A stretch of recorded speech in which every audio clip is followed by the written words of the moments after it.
Hello family, वापस आ चुका हूँ द सुप्रीम स्वॉर्ड एम्पायर के एपिसोड 5 के साथ। तो अगर आप लोग हमारे वीडियो चैनल पे नए हो तो चैनल को सब्सक्राइब कर देना, वीडियो को लाइक कर देना और बेल नोटिफिकेशन को ऑल पे सेट कर देना। वीडियो को लाइक किया मैं 100 लाइक्स, तो 100 लाइक्स कंप्लीट करा देना। तो एपिसोड के स्टार्टिंग में हम लोग को एक बिल्डिंग यानी टावर का सीन दिखाया जाता है।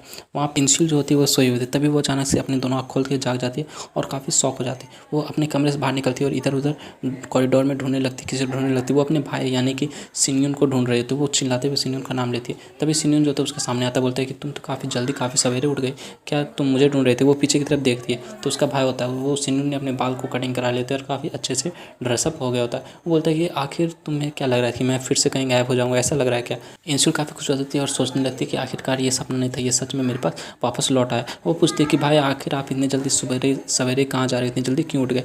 तभी उसे किसी का कॉल आता है, वो कॉल के मोबाइल में देखता है, बोलता है रुको एक सेकंड। बोलती है ठीक है। फिर वो मोबाइल में देखता है तो उसके बाद बोलता है ठीक है मैं कहीं जा रहा हूँ, मैं थोड़े टाइम बाद वापस आ जाऊँगा। बोलती है कुछ बोलने वाले थे लेकिन तब तक वो निकल जाता है रूम से। सिनियन को म्यूजियम से आए हुए पक्का 1 सप्ताह हो गया, यानी 7 दिन से ऊपर हो गया, लेकिन अभी भी इंसुल को विश्वास नहीं हो रहा कि उसका भाई उसके पास वापस रिटर्न आ गया। सिनियन जो होता है वो अपने फ्लोर से नीचे आता है, उसके सामने एक बंदा आता है कार लेके और वो उस कार के पास चला जाता है। उस समय पहले का सीन दिखाया जाता है जब जो वाइस की लीडर होती है इन लोग के घर में आई होती है। वो इससे बोलती है कि तुमने तो सबको मार दिया, किसी को भी नहीं छोड़ा, लेकिन फिर भी मैं तुमसे कभी और मतलब जब तुम्हें टाइम मिले तब मुझसे मिलने आ जाना, मैं तुमसे मिलना चाहती हूँ। फिर उनके कमरे में कुछ लोग आते हैं और बॉडी को जो भी होता है सबको साफ करता है और फिर सबको अपने साथ बॉडी को ले जाता है। और फिर कुछ समय बाद न्यूज़ में ये आता है कि सियो जो एक रेड में गया था वो अचानक से कहीं गायब हो गया और जो गिल्ड लीडर हमारे थे सियो किंजिन वो भी कहीं गायब हो गए और उन्होंने रिटायर्ड ले चुका है। इस वजह से हमारी जो न्यू गिल्ड लीडर है वो ली जीनियो है और इस हिसाब से गिल्ड लीडर है वो लीडर बन गई है और उसने अपने प्रॉमिस को भी निभाया, यानी उसने किसी को इसने बताया कि मेरे भाई ने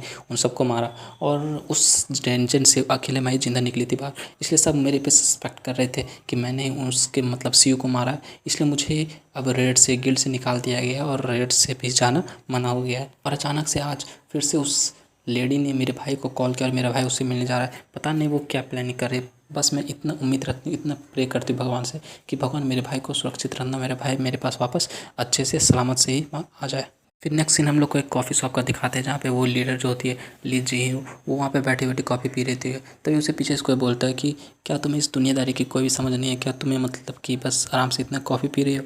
तभी वो पीछे की तरफ देखती है तो वहाँ पे सीनियो आ जाता है। सीनियो बोलता है कि तुम मेरे पीछे हमेशा हमारे पीछे 24 घंटा आदमी क्यों रखे, तुम इतना सारा मतलब कि हमारे पे शक क्यों कर रही है। वो बोलते हैं कि तुम तो काफ़ी जल्दी मुझे पकड़ लिया कि मैं तुम्हारे आगे पीछे इंसानों को सिक्योरिटी गार्ड को रखती हूँ, लेकिन ये सब तुम्हारे गार्ड के लिए। वो बोलते हैं अच्छा मुझे गार्ड के लिए। तभी वो कप को पीता है, कॉफ़ी को पीता है और उसे कुछ अजीब फील होता है। वो कुछ बोलने वाला था, फिर वो बोलती है अच्छा तो तुमने लगता है तुमने इसे पहचान लिया, ये जुनसुन यिन चाय है, ये एक स्पेशल टाइप का चाय होता है, कॉफ़ी होता है जो कि बस इस कॉफ़ी शॉप में मिलता है और मैं इसी टाइप का कुछ कॉफ़ी और चाय वहाँ पे मेरे में पीती थी, इसलिए मुझे याद आता है, इसलिए मैं यहाँ पे आके पीती हूँ। बोलते अच्छा तो तुम सीधा पॉइंट पे आना चाहोगी, क्योंकि मुझे सीधा पॉइंट से बात करने वाले लोग पसंद है। बोलती अच्छा ठीक है मैं पॉइंट पे आती हूँ। वो अपना कप का प्याला नीचे टेबल पर रखती है, बोलती है कि उस मुहिम से अभी तक 3 लोग वापस आए, ये कन्फर्म हो चुका है। पहला तुम जो कि चा सिनियन हो, दूसरी मैं और तीसरा एक guild leader in light guild का जिसका नाम पार्क टायहून होता है। वो एक स्पेशल मतलब बहुत पावरफुल लीडर। वो बताती है कि कोरियन का जो हंटर एसोसिएशन उसको 2 भागों में बांटा गया, एक हम लोग का डाउन गिल्ड है और दूसरा हम लोग का ट्विन लाइट गिल्ड है। और इसलिए अभी हमारे पास जो लीडर नहीं था उसके हिसाब से मैं लीडर बन गई हूँ, इसलिए ताकि पावर को बैलेंस करके जा सके। इसलिए लास्ट टाइम जब मैं उस गिल्ड लीडर से मिली थी तो मैंने उससे बातें किया कि वो आखिर वहाँ पे कैसे पहुँचा, वो कब वापस आया। तो उसने मुझे बताया कि लास्ट बार उसने 2011 में उसकी आँखें बंद हो गई, मतलब उसका भी कुछ एक्सीडेंट हो गया था और वो कुछ स्ट्रेंज सा गुफा में आ गया था और उसके एक साइड में एक बुक था जिसका नाम था heavenly martial origin cultivation art book. और बस उसने उसी बुक को पढ़ाई की और उसके बाद जब वो उस केव से निकला तो उसने पाया कि वो किसी और दुनिया में है जिसका नाम मुरिम था। और उसके बाद वहाँ पे बहुत सारे साल तक रहा और उसके बाद उसको बहुत सारा एक्सपीरियंस मिला। वो बोलती है कि तुम्हारे साथ भी ऐसा हुआ था ना, है ना। फिर वो वैसा है जो मतलब कि स्क्रीन आता है, क्या तुम धरती पे ऐसा आना चाहते नहीं आना चाहते, ऐसा स्क्रीन उसके पास आया।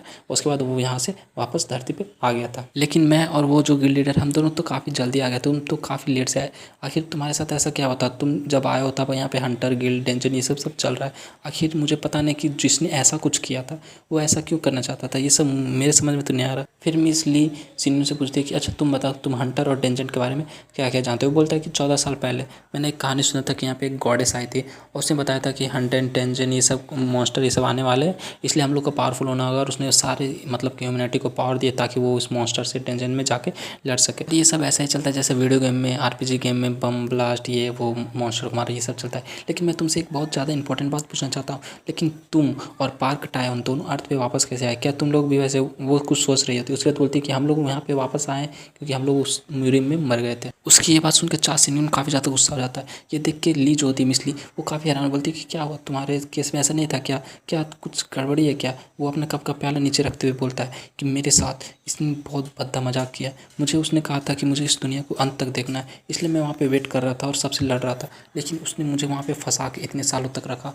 वो देवी अगर वो मुझसे मिली और उसने मुझे नहीं बताया कि हमें मूरी में किसने भेजा था, तो मैं देखता हूँ कि आखिर उसके पीछे रीज़न क्या था कि उसने हमें मूरी में भेजा और इतने सालों तक मेरा ज़िंदगी बर्बाद की। अगर वो सही से मेरे आंसर नहीं देती तो मैं देखता हूँ कि उसे और जिसने मुझे उस मूरी में भेजा था उसे मेरे हाथों से कौन बचाता है।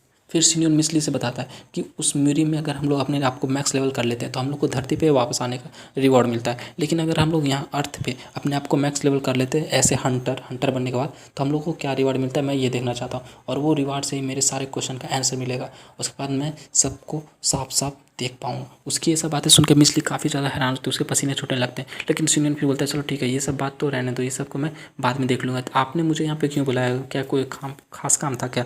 वो थोड़ा देर सोचने के बाद बोलती है क्यों ना हम कहीं बाहर जाके बात करें, यहाँ पे मुझे कुछ अजीब फील हो रहा है। फिर वो लोग बाहर जाते हैं। वो लोग बताते हैं कि डाउन गिल्ड है और ये जो ट्विनलाइट गिल्ड है दोनों एक दूसरे के आमने सामने हैं और ये दोनों इक्वल पावर को शेयर करते थे, लेकिन जो कि तुमने हमारे गिल्ड लीडर को मार दिया, तो हो सकता है अब उन लोग कुछ हम लोग पे अटैक करें, हम लोग को हटाने अपने रास्ते से हटाने का कोशिश करें, इसलिए मैं तुम्हें से कुछ मदद मांगना चाहती हूँ।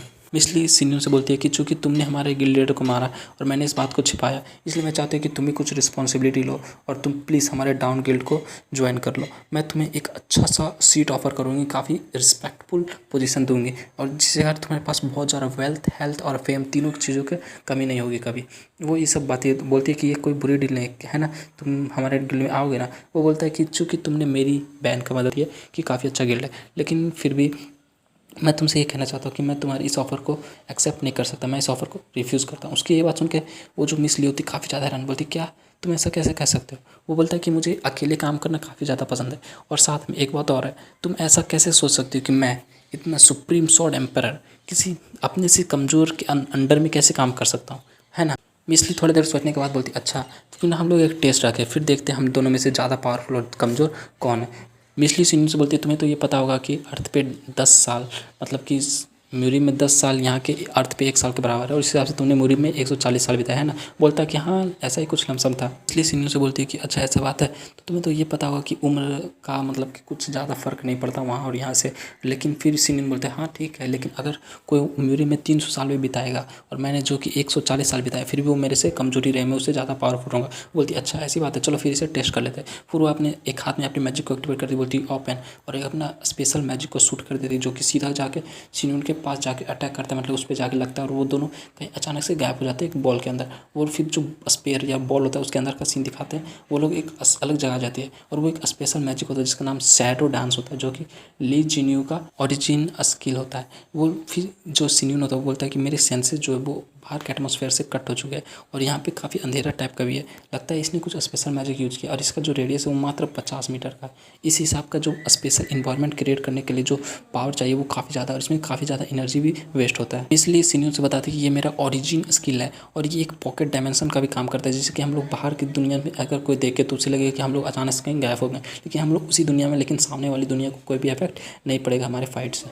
फिर मिस ली सिन्यून के सामने आ जाती, बोलती कि मुझे मूरे में ब्लडी प्लम ब्लॉसम कहा जाता था और मैंने आज तक एक भी असैसिन मिस नहीं किया, मतलब जिसे मैं माना चाहती थी वो मेरे हाथों से मर के ही रहता था। सिन्यू बोलता अच्छा तो तुम एक असैसिन है, मतलब मैं जो बोल रहा था वो सही था, तुम्हारी मौत तब हुई जब तुम्हारी दोनों के दोनों हाथ बंधे होंगे और तुम उस समय मर गए होते। फिर बोलती अच्छा ठीक है, लेकिन तुम्हें अगर इस डायमेंशन से निकलना है तो तुम्हारे पास बस 2 रास्ता है, पहला या तो मुझे हरा दो या फिर दूसरा खुद मर जाओ, तो तुम इस डायमेंशन से निकल जाओ। फिर वो अपने दोनों हाथों में एक डैगर लेके सिन्यू पे अटैक करने के लिए आगे बढ़ती है। सॉर्ड एम्परर जो होता है वो हंसते हुए बोलता है कि क्या तुम मुझे दिन दहाड़े मारने वाली हो, लेकिन मुझे नहीं लगता ये जो तुमने डायमेंशन बनाया, स्पेशल डायमेंशन बनाया, ये सिर्फ ट्रैप करने के लिए हो सकता है। तो मुझे अटैक ये उतना ही बोल ही रहा था, तभी मिस ली जो होती है अपने डैगर को सीधा उसके गर्दन पे अटैक करने के लिए आगे बढ़ जाती है और बोलती है हाँ क्यों नहीं, तुम्हें तो पता ही होगा ये सिर्फ ट्रैप करने के लिए नहीं है, ये मेरा स्पेशल एरिया जिसके अंदर मैं किसी को भी चाहूँ तो मार सकती हूँ। और इसी के साथ हमारा जो एपिसोड 5 होता है ये भी खत्म हो जाता है। तो अगर आप लोग को एक्सप्लेनेशन अच्छा लगा, वीडियो को लाइक करो, चैनल को सब्सक्राइब करो, बेल नोटिफिकेशन को ऑल पे सेट करो। मिलते हैं नेक्स्ट वीडियो के साथ। अगर इस पर 100 लाइक होगा तो इस एपिसोड को आगे बढ़ाएंगे, सीरीज को आगे बढ़ाएंगे, और नहीं होता तो मैं इस सीरीज को यहीं पे खत्म कर रहा हूँ। Tata bye bye, stay happy.